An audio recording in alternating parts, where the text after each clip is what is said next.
is good, Fin Nation? What's good? It's your boy Reason. We're back here for another one on this Monday evening. Whether you've got home from work, whether you're on your way home from work, whatever the case may be, and whatever time of the day it may be where you're watching, I'm hoping you are having a fantastic start to your week and a fantastic Monday so far. I've got a lot to go over tonight.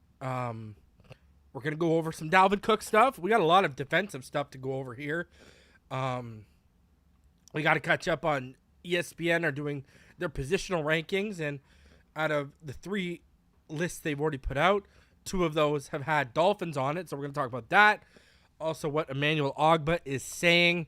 On top of that, we're going to play another excerpt from that Alec Ingold interview where he talked about how he wanted Dalvin Cook in Miami. He also gave McDaniel some praise, so we're going to talk about that. And then, we're going to – Bleach Report had a really interesting article where they predicted every team's biggest bust of the 2023 season. We'll go over that. And, yeah, a lot of defense. A lot of defense tonight. Zach Thomas news as we get closer to Canton. So we got a lot of stuff to go over tonight. Hope everyone is having a fantastic day. Again, already 130 of you in the chat. Please do me the solid. Smash the like button. Subscribe if you are new. If you'd like to donate to the channel, you can do so by using the super chat. You can also donate as well through PayPal, paypal.me/Phinside. Also, hey, if you want inside information and you want exclusive videos, I didn't get around to dropping the latest 3 takes yesterday, so I'm probably going to drop that tonight for Patreons. I got busy yesterday, so I had a lot of family stuff going on. So, going to be dropping the latest episode of 3 takes tonight for my Patreons because it's already planned out. It's plotted. Might as well do it for all y'all. So, new 3 takes coming tonight. You'll probably get 2 this week because another episode of 3 takes will come this weekend as we get back up and catch up. And then during the season, remember, 3 takes is going to be moving to every Thursday during the week. So you can also become a channel member. When I have 3 take videos full of information and insider information, I post it to the community tab for channel members only.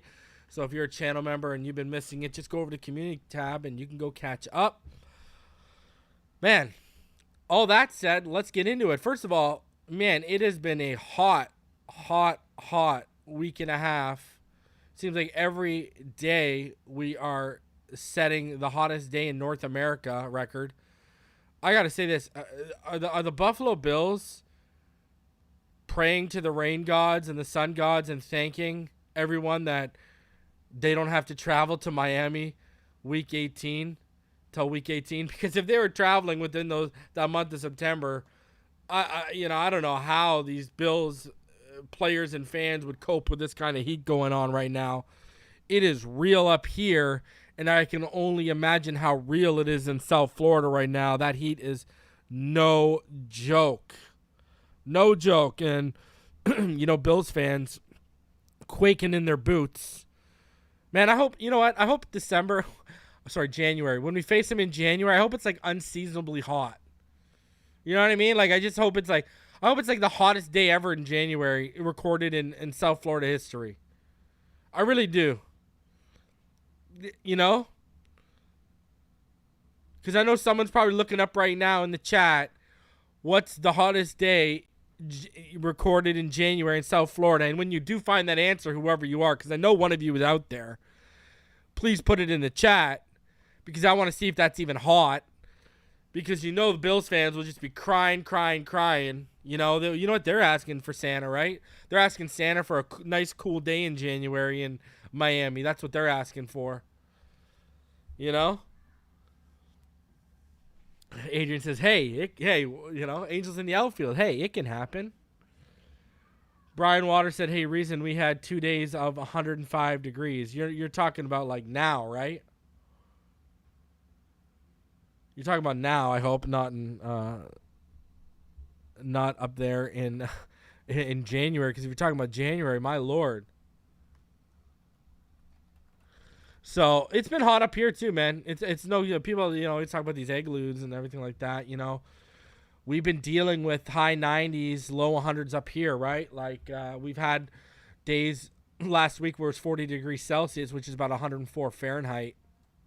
So we've been dealing with mid to high 90s and early hundreds up here as well when you convert Celsius to Fahrenheit. It's no joke. It's no joke.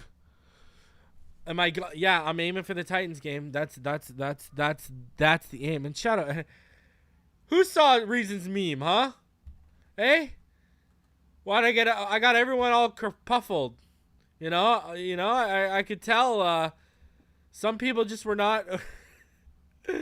Some people were just not vibing. Oh my God! Tell me that wasn't. If you haven't seen my meme, I'm just saying this. Speaking of the Titan, huh? There are the Super Bowl chances right now, heading into the 2023 season, for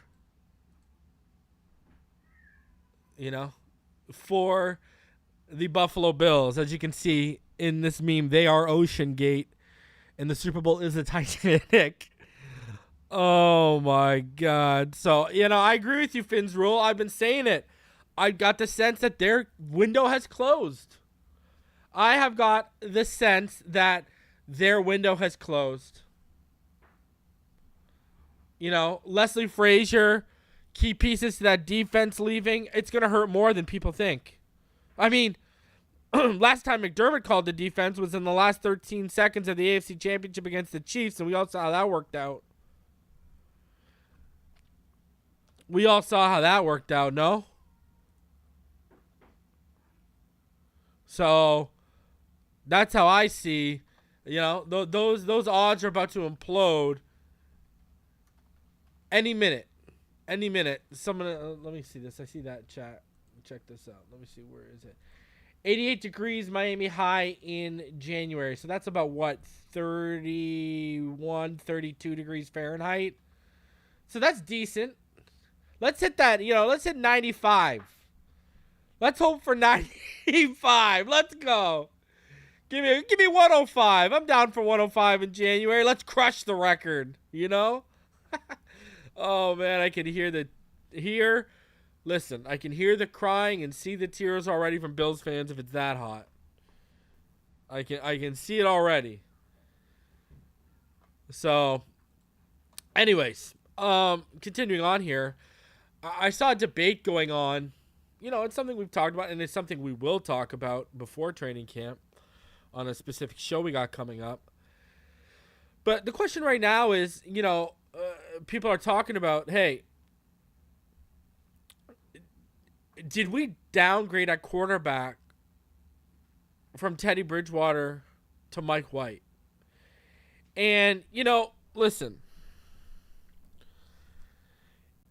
Here's the crazy thing. If you would have asked me last offseason before I saw what I saw from Teddy Bridgewater, I would have said there's no question. I mean, everyone remembers, I thought Teddy Bridgewater was going to be one of the best backups in football. Boy, was I wrong.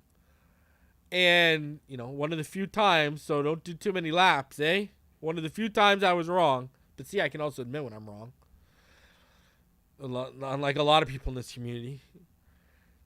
And it's because, when you're right so often, it's okay to admit when you're wrong. Anyways, that's for me, not for them, okay? They're right all the time. They're wrong all the time. They're right, they're like the opposite of me, They're bizarro reasons. Anyways, I digress. And then you saw what Bridgewater gave us. You saw what Mike White gave the Jets last year. Very up and down.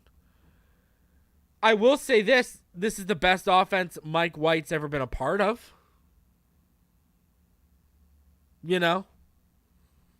What does that mean? I don't know. You know as much as I do. And we saw him do some great things last year in an offense that wasn't as good.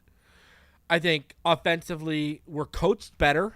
So I think he's got, there was no Darrell Bevell. There was no Bevel over there in in New York. There just wasn't. And that's a huge, and Darrell Bevell, what did I say last offseason? I said He was one of the best offseason signings, coach or player. And look at what he did to our quarterback room. Okay? So I don't got to go deeper into that. Everyone knows how I feel about Darrell Bevell. He's a legit offensive coordinator as our quarterback coach. He's head coach material eventually. You know, I think Mike White's in a better situation. Now, Knight just donated, and this is where I was heading with it. Knight just wants to quicken the process, and he does that with a donation. Is it going to matter with Skyler here, though? That's where I'm at. This is Skyler's second year in this offense. If you go back to last year, while all these, I don't know how to say, idiots and people who don't know football were all trying to sell on you guys the false narrative that Skyler Thompson was ready to QB1, what was I saying? Make the 53 this year, and next offseason, which would be this offseason, try and solidify that number 2 job. And we've heard the early reports. Now, again, underwear Olympics.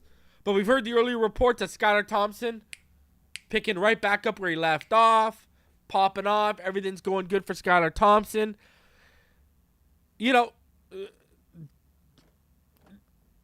Teddy Bridgewater and Mike White might not be as good as Skyler Thompson in year 2. I said last year. Did I not? Year 2 is when you go and win the number 2 job. Here we are. He's following the exact development pattern I laid out last offseason while people are trying to sell you guys this false narrative because they've never evaluated the quarterback position before. They don't know how to evaluate the position before, et cetera, et cetera. They were trying to sell all y'all he was QB1, and I was saying no. This year, make the 53. Next year, you go after that second spot. And here we are. And newsflash, when I get into my position battle show, which is coming very shortly. Listen, I'm waiting as close to training camp as possible here because, all of a sudden, Dalvin Cook makes the running back room a very interesting training camp battle at the lower spectrum of the group. But my whole point here is that's going to be one of the best battles to watch, too. And listen, I'm gonna put it right now. I'm staking my flag. I think Skyler Thompson's going to beat out Mike White. And I think the politics of Mike White's contract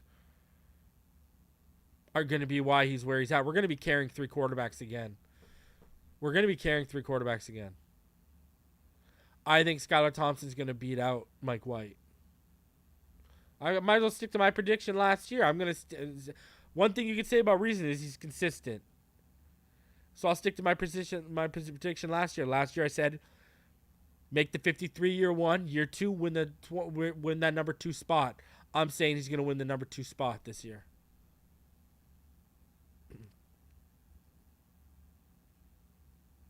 That's where I'm at.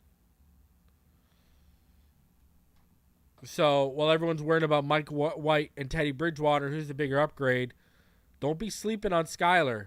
Like I said last year, the Skyler's the limit, baby. Second year under Bevell, second year under McDaniel, second year behind Tua, watching him operate and how he works. Skyler's gonna look good. Watch, I'm telling you, he's gonna be better than Mike White. Hey, Mike White might surprise me. You never know, but that's where I'm making that bold prediction. And then I had a comment left by a subscriber, Gene Rosario, said, Reason, will Cook be as big of an addition as everyone thinks with the way the O-line currently is? You know what? Listen, Gene, I get what you're saying, but you ask yourself, who's the best option out there on the O-line? Okay, Dalton Reisner is probably the best guard available. The best tackle available at this point is probably George Fant. Those are, average guys now at this stage of their career. That's why they're still on the market. While we can all admit Cook still has elite years of ball left in him.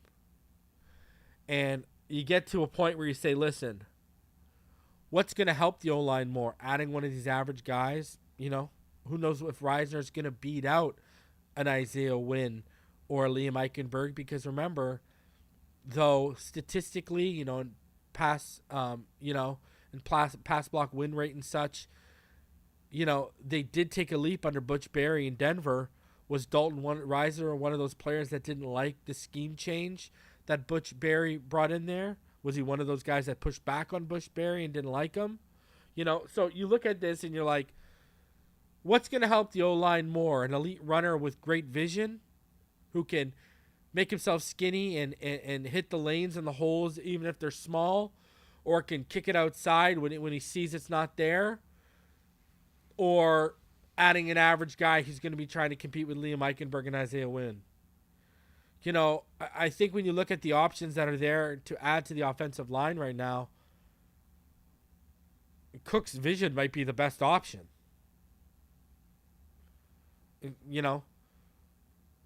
If he can get back to his old ways, Cook's ability to get yards after contact might be a better option than what's out there right now. You see what I'm kind of saying there? Russell says, I heard Mike White has arm strength issues. Yeah, I've heard I heard we're talking about like pop gun arm right now. So, and the thing is, listen, we've seen Pennington. If you're old enough, you've seen Pennington even before the shoulder injury. I tell you this all the time. I don't care about arm strength. I'm not gonna throw a guy with like a freaking peewee arm up there, but if you have high level accuracy, like elite level accuracy, elite football IQ, and you're efficient with the football, you don't need a rocket. You don't. But Mike White doesn't have any of those three that I just labeled, so that's a problem. You know what I mean? Right? So, and I will say this, people do sleep on his arm strength, man. He's gotten more velocity on it. We've seen the velocity get better every year, and that's because the hips become more stabilized, and he's been working on his body, et cetera, et cetera.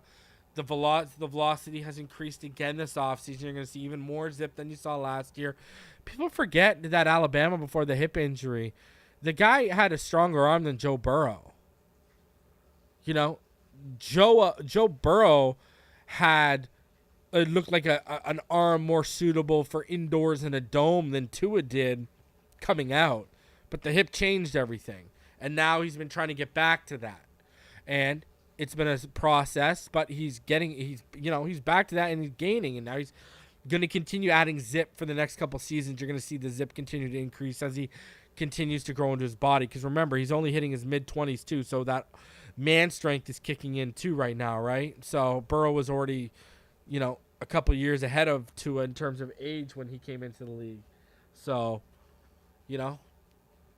we'll see, but hey, Tua, that arm will continue to see zip every year as we go along here, right? So don't be shocked. All right, let's get into everything. We got a lot to cover here. Okay?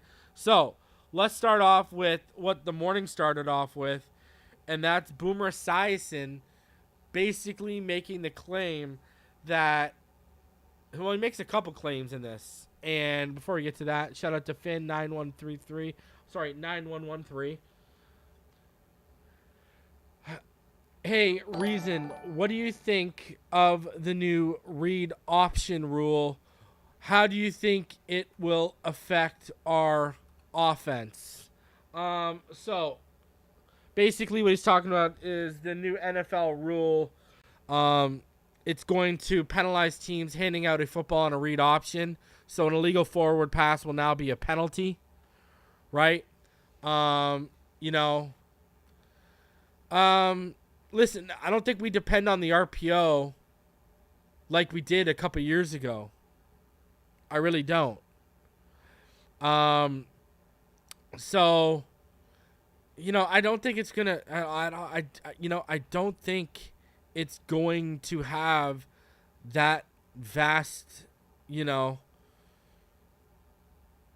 that big of an impact on what we do. So, I'm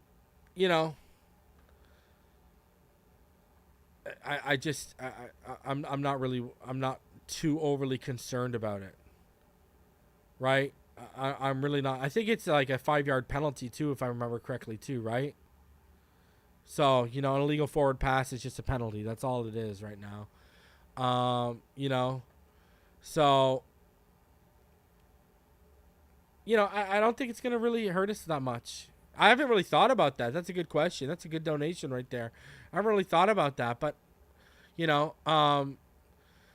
so basically, if people don't know, basically, forward pass is now illegal, and, then that new NFL forward handoff rule states that the ball can only be handed to only an eligible receiver when the carrier is behind the line of scrimmage. I'm not really worried about it. It's going to be interesting, the wrinkles. You know what I mean? And I do agree with David Figley, what he said there. That's exactly why the rule is, because of what for Daniel Jones and Saquon Barkley. So, yeah, you just can't basically hand off the ball to a running back in front of you. The running back has to be behind you, right? So, I'm not worried. I'm not overly concerned. Yeah, again, we are not especially with, under Flores and Stoodsville and Godsey, when we were so RPO heavy, but also there was constant confusion at the line of scrimmage. You could see players at times didn't know what they were doing and had to be directed. Okay, I'd be a lot more worried, right? But I'm not worried because I know our staff is going to have them prepared for that. I'm not worried at all. I do think it's going to get some, obviously the NFL and players, it's going to take some time getting used to, 110%. But I'm not overly worried. That's a good question, though. Great question. Fins up. Until I go to the upper room. Great job, fam. Appreciate you. Until you go to the upper room, the upper deck levels, huh? Huh? Lamar's screwed. Yeah, the QB has to decide early. I'm not worried because, we got one of the quickest decision makers in the NFL right now. So, we'll see. And, and they're they're going to find new ways to implement their fakes and such like that. I'm not overly worried, I'm not worried. Man, the plans they got for opening up this playbook in year 2, I ain't worried. All right, let's get into this. I appreciate the donations, everyone. Keep them coming if you can. If not, please do me the favor, smash the like button. Subscribe if you're new. We are just over 300 away from 12,000. Let's get to 13,000 before the season starts, man. Let's get to that lucky number. So smash that like button. You guys have been doing a fantastic job of getting these videos over 500 likes recently. Keep doing it, guys. Smash that like button. It costs you nothing but a second of your time. So Boomer Esiason, he had a lot to say today. I got 2 minutes of his clip. Let's play it because there's some information here. He says, first of all, before he gets into this, Drew Rosenhaus is not Dalvin Cook's representation. That's Zach Hiller and LAA Management, the agency. Loyalty above all agency. So when he's talking about Drew Rosenhaus, think of Zach Hiller, I guess. And also, he makes a claim that I have not been able to confirm nor get denied ability towards his claim that he claims Minnesota has a $7 million a year offer on the table right now. He's getting linked to the Jets. As long as this keeps going, the Jets keep coming up. And I wonder now if the Jets and Dalvin Cook are going to come to an agreement, because Dalvin Cook's not getting the money out there in the market that he wants. And he might as well go to a team that is stacked. Aaron Rodgers wants him. And maybe that's ultimately where he ends up. So what do you think is going on right now with the Jets and Dalvin Cook? Well, I know exactly what's going on. What? So Dalvin Cook has a $7 million a year contract from the Minnesota Vikings right now. Mm-hmm. I don't want to put words into his mouth, but he hasn't accepted it, and I don't think he really wants to go back there. Okay. I think that he really wants to play for the Miami Dolphins, and I believe that Drew Rosenhaus is trying to play the Dolphins off the Jets, just like they did with Tyreek Hill to a certain extent. Tyreek Hill was never coming to the Jets. We all know that. He was going to go to Miami. And just to get the money up, you get these agents like Drew Rosenhaus trying to do the best that they possibly can for their clients. I do believe that the Jets would love to have Dalvin Cook because I believe that they feel like you do, that he does have years left and really good years left. But they're not going to get into a bidding war with the Miami Dolphins. And the Miami Dolphins can also use the leverage of the no state tax aspect to it. Yeah. So, if the Jets are going to pay Dalvin Cook $5 million a year, that would be akin to something, 4.2 million a year or something from the Dolphins. You see what I'm saying? Yep. So the Dolphins do have that advantage there. But there is a $7 million offer on the table for him to accept in Minnesota if he wants to go back. Don't think he wants to go back. I've not been able to get confirmation or denial about that. Drag the Jets into a situation where they have some leverage to try to get more money out of Miami. And I doubt the Jets are going to get dragged into it. If he wants to play for the Jets, I'm sure they would love to have him at a certain number, but they're not going to get into a bidding war with the Miami Dolphins. And I don't think the Miami Dolphins want to pay near $7 million that he has on the table from Minnesota. So a lot to digest there. First of all, he's claiming Minnesota, who released him, now has a $7 million a year offer on the table for Dalvin Cook. I have not heard this, okay? I've not heard this whatsoever. On top of this, I've already told you guys the Jets and the Dolphins are within the same range. That's why he hasn't moved on anything right now. And you all know that I got confirmation that the Dolphins offers around $4 million with incentives to get up to $7 million, but they are team-friendly incentives, not player-friendly incentives. And he basically states, if there's only $1 million difference, right? And anyways, now, interesting stuff he says there. He feels that Cook and his agency are trying to leverage the Dolphins for more money right now with the Jets. Okay? The only way that's going to ever happen is if this guy gets up to, a $7 or $8 million offer, and then he might leverage this up to like $6 million, but I don't think he's leveraging this up to $8 million. That's number one. Number two, interesting because I know Boomer is a little tied into that. Boomer's tied in to the Jets a little bit there.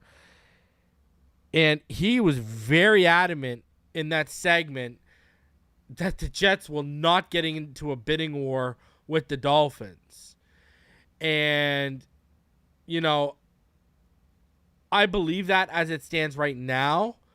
But like I keep saying, if they get in to training camp and they realize Breece Hall is either not going to be able to go week 1 or he won't be able to take on a full workload for, let's say, till week 8 or 9, and then you can start easing him back in, do they all of a sudden get desperate? Because, desperation can bring out not only the worst in people, but sometimes the worst in franchises that cause them to overpay.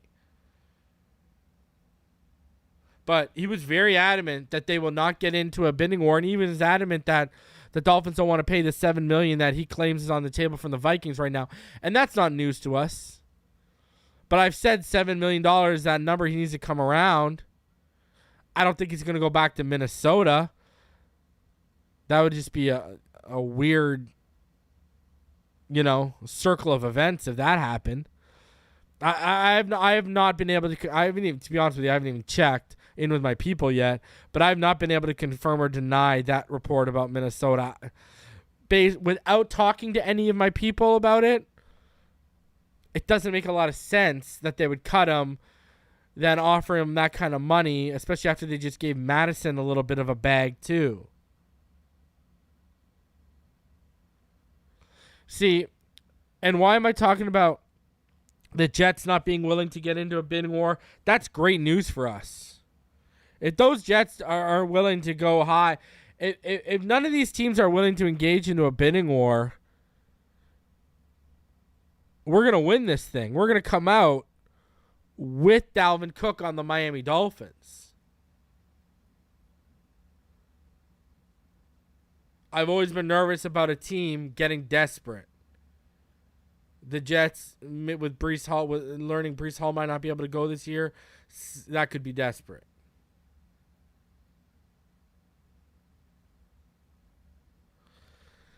So, again, I'll continue to report. Hey, I'll look into this Minnesota stuff. I'll check what the deal is. I'll get back to you about. But, and you know where to come when it comes to this Dalvin Cook stuff. Right? We've got everything. This has been the number one channel in terms of the Dalvin Cook saga, right?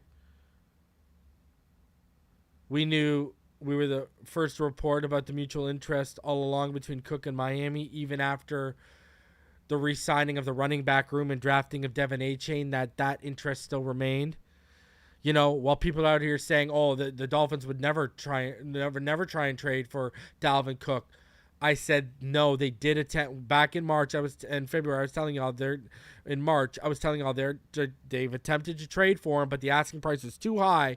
And then what happened? Just last month, Barry Jackson confirmed my report. Right? Well, other people were out here saying, oh, the Buffalo Bills are the other AFC team that are interested in Dalvin Cook. There's a mystery AFC East team. I told all y'all who it was. It was the Jets. I'll let y'all know. Right? I said the Jets will come up and become a threat if Hall isn't fully ready to go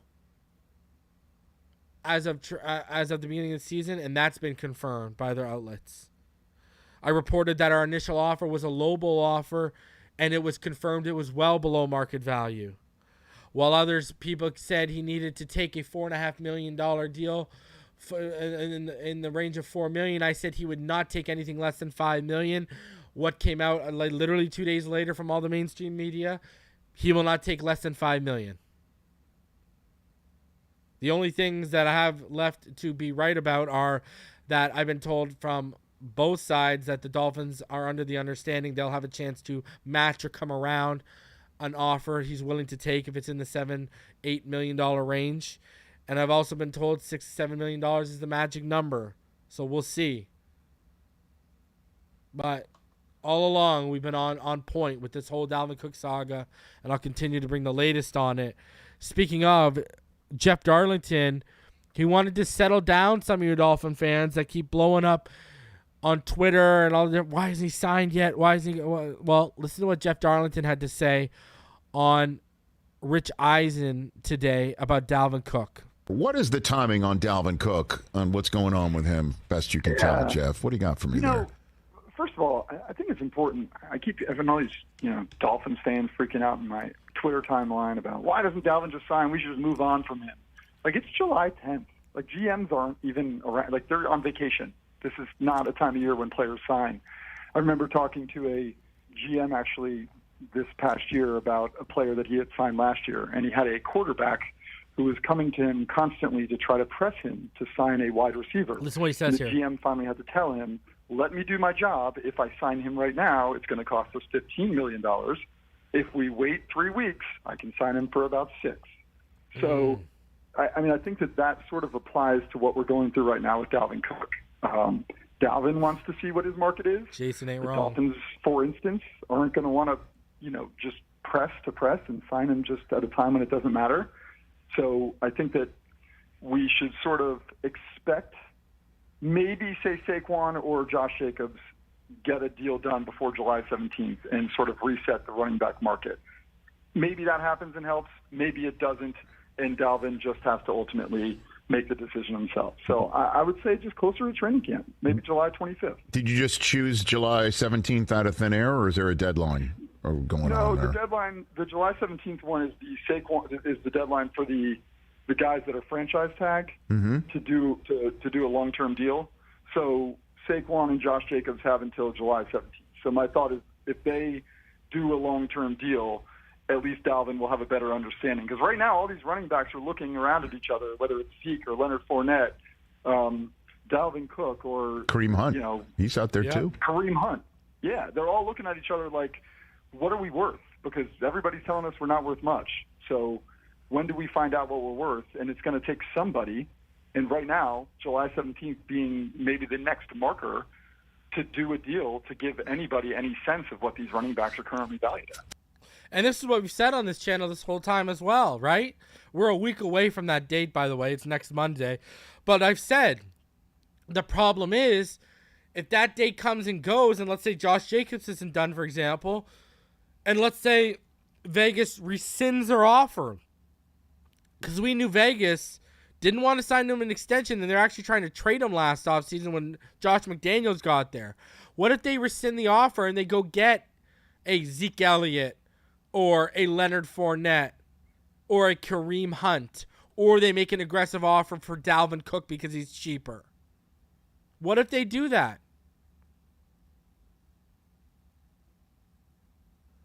Because if Josh Jacobs hits the market, all of a sudden it waters it down. It dilutes it. Talking about the leading rusher from last year. I think Saquon's going to get done. If you had to make me pick one, Saquon would get done. You know, but we've heard they put that $14 million offer back on the table for Saquon. So, I mean,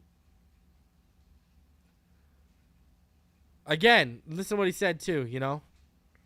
We're a couple weeks away from, I'm going to tell you this. Listen, I know I can confirm there is no hard deadline. Training camp is not a hard deadline, et cetera, et cetera. But the problem is when training camp starts, the pressure begins too, because you got to get over there. You got to get into the offense. You got to get acclimated to it. Yeah, you don't want to sign a week before the season starts. So when training camp hits for a player like Cook, pressure's going to be on to get something done.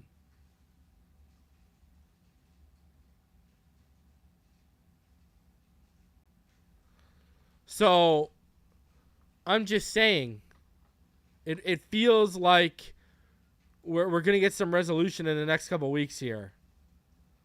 And I know everyone wants it. I know I want it too. Trust me, I know I want it too. But that's the latest on Dalvin Cook. And do I think he's leveraging? Yeah, we're into a game right now where I've said that this is clearly posturing. I've been told personally he doesn't want to go to New York. But on the flip side, I'm also of the understanding, hey, if New York comes up to 7 or 8 million and they're beating us by 2 or 3 million a year, he'd go to New York.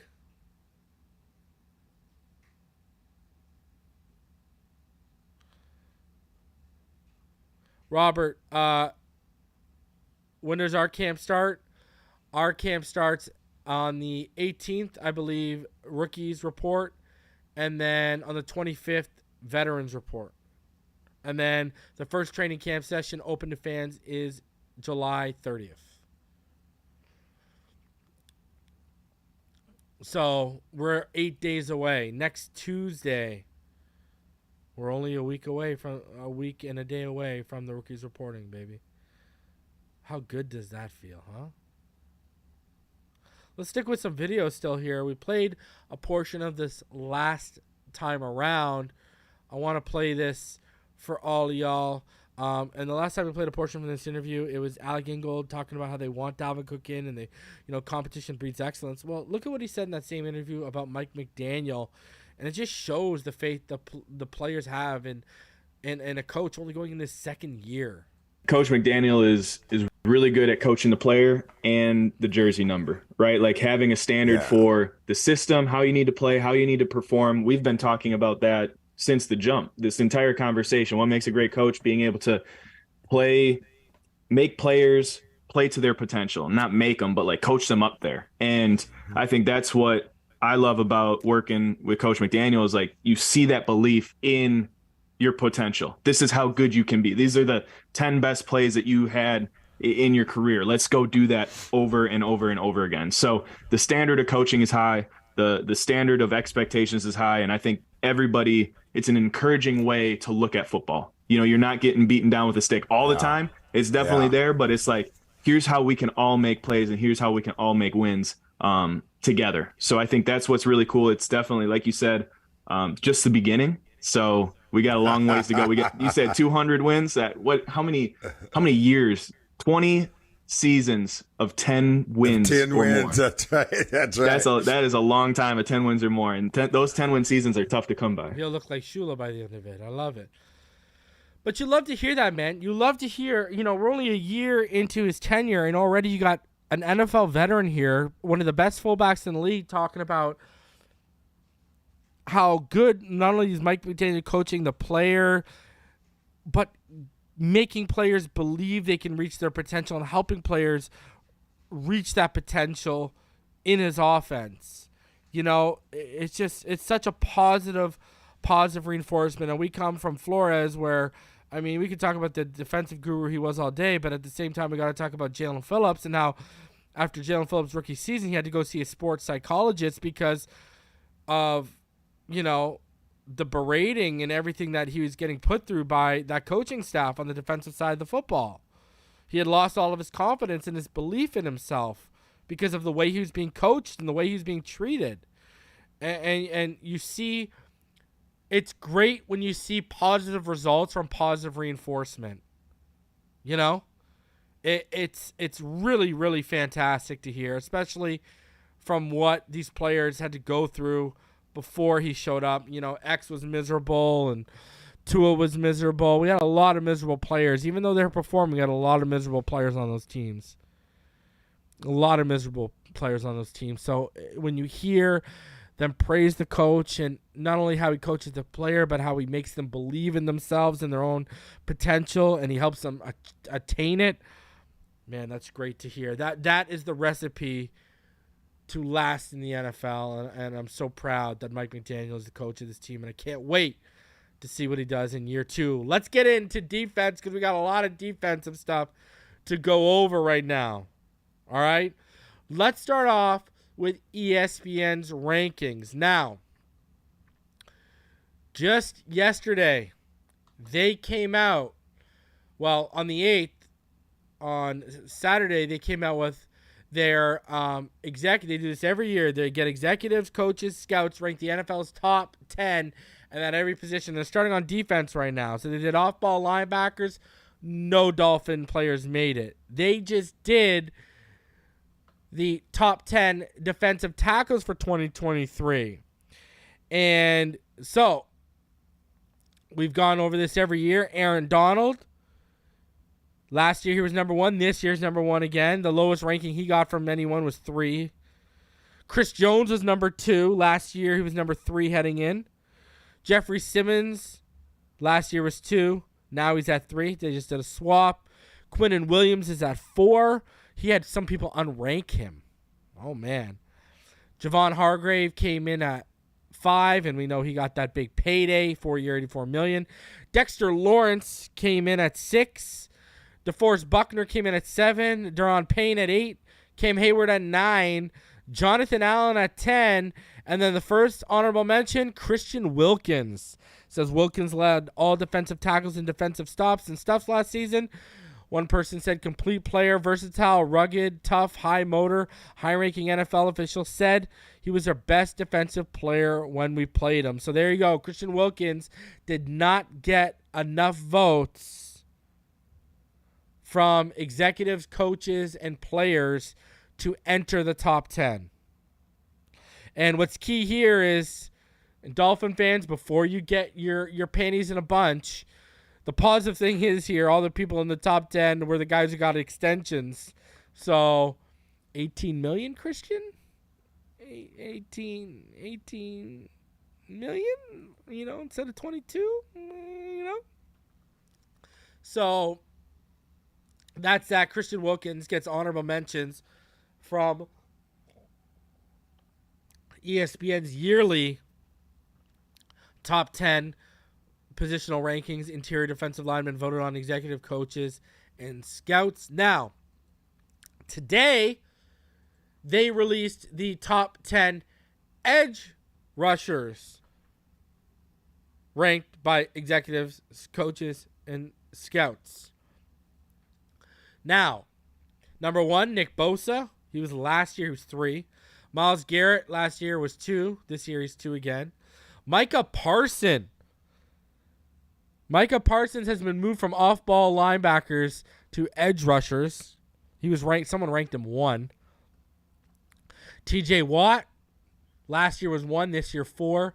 Hassan Reddick was unranked last year. Now he's 5. Max Crosby was 5 last year. Now he's 6. Brian Burns was 8 last year. Now he's 7. Matthew Judon was unranked last year. Now they got him at 8. Von Miller was 6 last year. Now he's at 9. Joey Bosa was at 4 last year, dropped all the way to 10. And honorable mentions, the number one guy in the honorable mentions, another Dolphin again, Jaelan Phillips. In his first 2 seasons, he had posted 15.5 sacks, 17 tackles for loss, and 41 quarterbacks hits. Huge upside, an AFC executive said. He was raw coming in, but a big athlete and he plays his ass off. Expecting a huge year. Like, we saw a couple players on that list, guys, who were unranked that made that list. And it seems like next year, I expect Jaelan Phillips to be in that top 10. I really do. All right? I expect Jaelan Phillips to be on that top 10 next year. And so do I, I think Christian Wilkins should have been on that top 10. I think he's better than Jonathan Allen right now. I think you could have made an argument, just put him at 10 on the interior lineman, defensive lineman, but it is what it is, right? I'm not going to sit here and, cry over spilt milk. It's an ESPN ranking. But Fowler and the company, they do a great job over there. So, anyways, continuing on with the defense, we went from Cook to pure defensive theme. Some interesting comments from Emmanuel Ogbah. This team understands how dominant they can be on both sides of the football, and he put out there how the defense understands how dominant they can be. So, this is from NFL.com. Emmanuel Ogbah says this year for the Dolphins defense, we can be as good as we want to be. With the Miami Dolphins boasting a new defensive coordinator and a bevy of stars on the roster, defensive end Emmanuel Ogbah said this weekend that the team believes there are no external limitations on the potential of this year's defense. I'll say we can be as good as we want to be. I'm excited about this defense, he told Aaron Wilson. We've got Vic Fangio coaching us up. I can't wait. It's been a long time coming.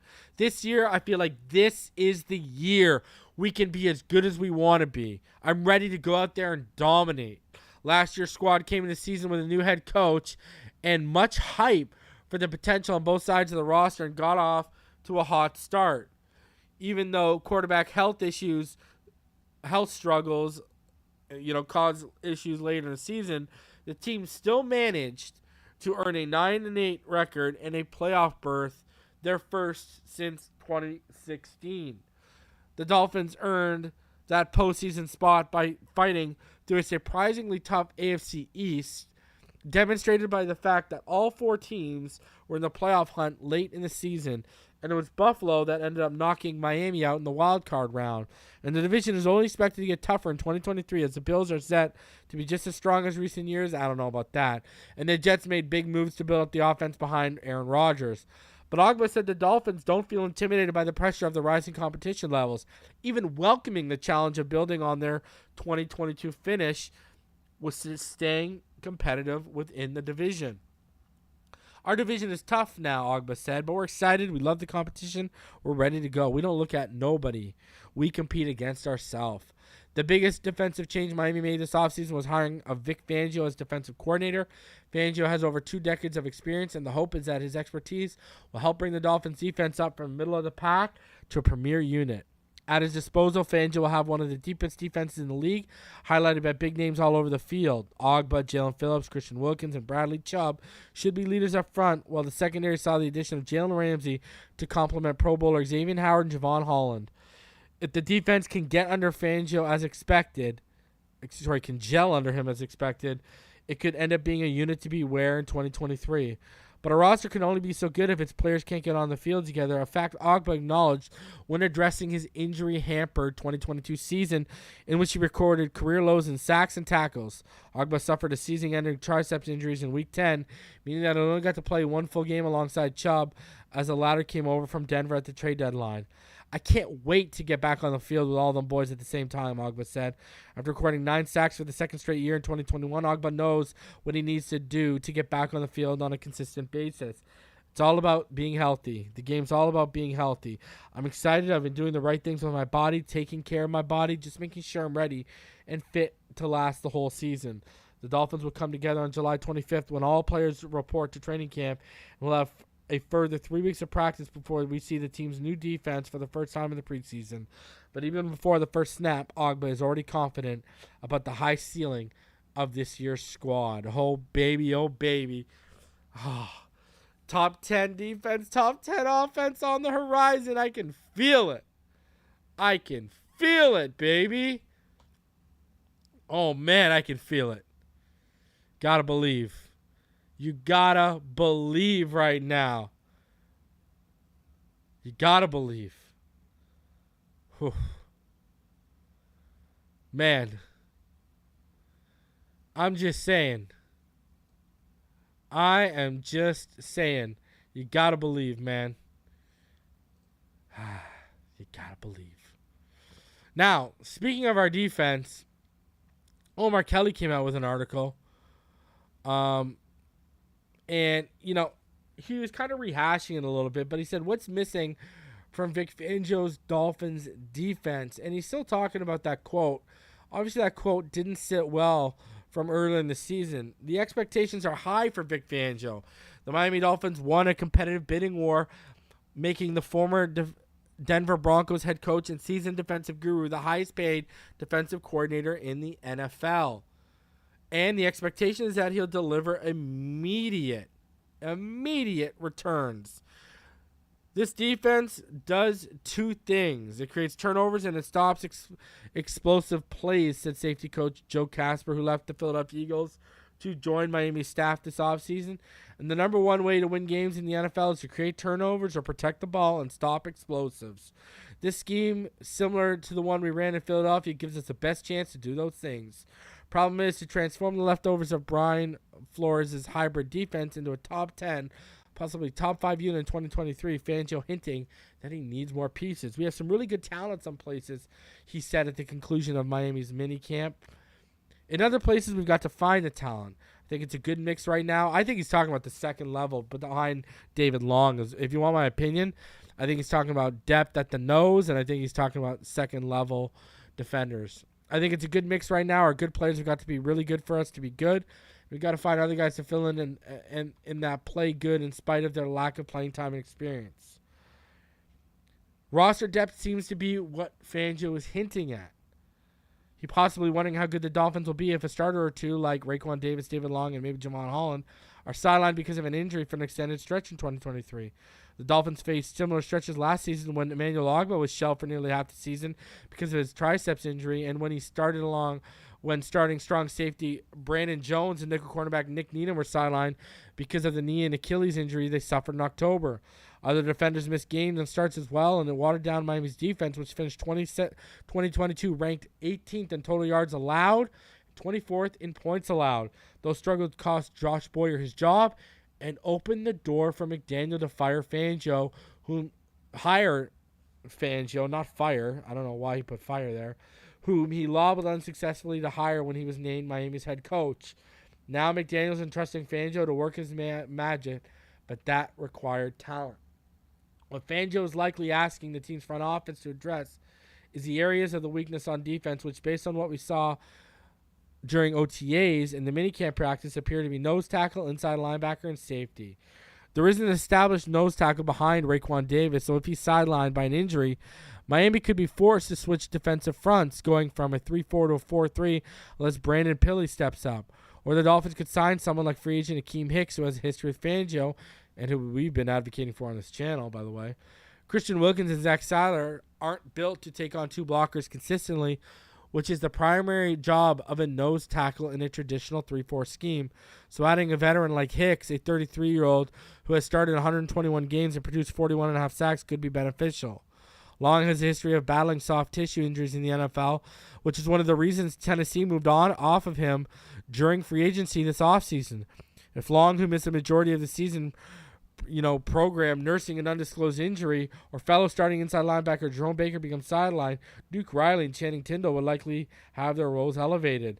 Are they ready to have more responsibility put on their plates, or would it be beneficial for the Dolphins who had veterans like Jaelan Smith, Quan Alexander, Anthony Barr, or Sean Evans, who remained free agents? And remember, I keep saying Quan Alexander and Anthony Barr intrigue me a lot. While Holland has been relatively unhealthy the past 2 seasons, he's been the lone exception in the safety unit. Brandon Jones and Trill Williams are both coming back from season-ending knee injuries, and right there, he told you where Trill's, where they intend on using Trill without telling you. He lumped him in with the safeties. Their returns could bolster that unit, which also added to Sean Elliott as a free agent. But Fangio had to leave June's minicamp asking if there's a starter on the roster who could complement Holland, whom he's clearly a fan of. He's a highly talented player, highly instinctive player, highly smart player, tough player, loves the game. Fangio said of Holland, there's nothing I don't like about him. Can the same be said about Elliott, who has started 35 games in his previous 4 seasons? Jones, who's struggled in coverage during his 3 seasons as a spot starter. Trill Williams, who's making the cornerback to safety conversion. Elijah Campbell, a special team standout, who also moved from cornerback to safety. Or Ron McKinley, who started 2 of the 10 games he played in last season after being called up from the practice squad. Only time and snaps will provide those answers, but Fangio's seat, it seems as if he'd be more comfortable if the Dolphins brought in reinforcements who could help him deliver what Miami's expectation is, which appears to be an upper echelon defense. I agree. And that's why, I've asked the question, are they waiting on Dalvin Cook to add to their interior defensive line, to add to the interior, linebackers, or maybe they're just waiting until these guys are just ready to take vet minimum deals? I don't know. But those are clearly areas of need that even I've said I'm shocked we haven't heard a name. Like, are we expecting Brandon Pilley to step up and just be the answer? I don't know how viable that is. I don't know how smart that is. So, we'll see. We'll see. It'll be interesting if, Dalvin Cook decides to sign wherever he goes, whether it's us or someone else, and then all of a sudden the wheels start turning and, guys start getting brought in. It'll be interesting because there's definitely names out there that could help this defense moving forward. Bleacher Report, they came out with an article and they selected and they predicted a bust for all 32 teams. And who did they pick in 2023? The biggest potential bust for each team in 2023. Who did they pick for the Miami Dolphins? None other than Channing Tindall. The Bleacher Report chooses Channing Tindall to be the 2023 bust of the Miami Dolphins. And what they said, the Miami Dolphins have made only 8 selections over the last 2 NFL drafts, so they really need a few of them to step up in 2023. Channing Tindall is one of the top candidates to do so. The franchise took Tindall with the 102nd pick in the 2022 draft. He was the highest pick, but the Georgia defender didn't make much of an impact. He only played 9 defensive snaps and was primarily a special teams player. Tindall pointed to a difficult time adjusting to an NFL playbook as the reason behind his struggles. The NFL playbook is very different from a college playbook, he said. It took me a while to grasp it. I feel I'm in a good spot now, even to this day. There's stuff that's confusing to me. Around mid-season, that's when I started picking it up. That should be concerning for the Dolphins as they transition to Vic Fangio's defense in 2023. Maybe a system will click much sooner for Tindall, but he's still behind Jerome Baker and David Long on the depth chart. And you know what? I agree. He's at the risk of being the biggest bust of 2023, I think. I really do. And good on Bleacher Report. Maybe they watch a show. I don't know. But they highlighted the exact reasons why I've said, hey, he had problems picking up the last playbook. Now we're into an even more complicated playbook where we like disguising. It's just way more complicated. And are we going to be back to square one of him trying to wrap his head around an NFL playbook again? Is that where we're at? Because if we're there, that's not good. So I agree with what they said there. I'm worried. When I heard Channing Tindall say what he said, I got worried. So we'll see. And we've heard early on in off-season, in the off-season reports that it's not great. It's not great. Finally here, Zach Thomas is coming to Canton.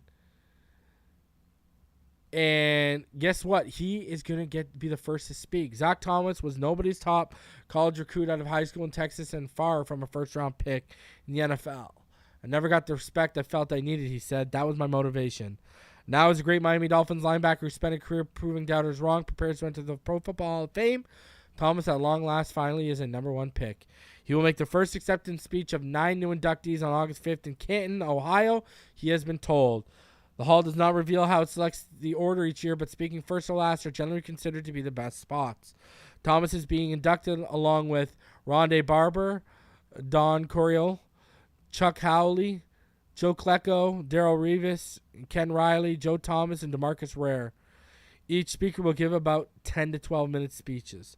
Thomas had previously revealed in February that his former Dolphins coach Jimmy Johnson would present him for induction. All day long, he said, for his choice.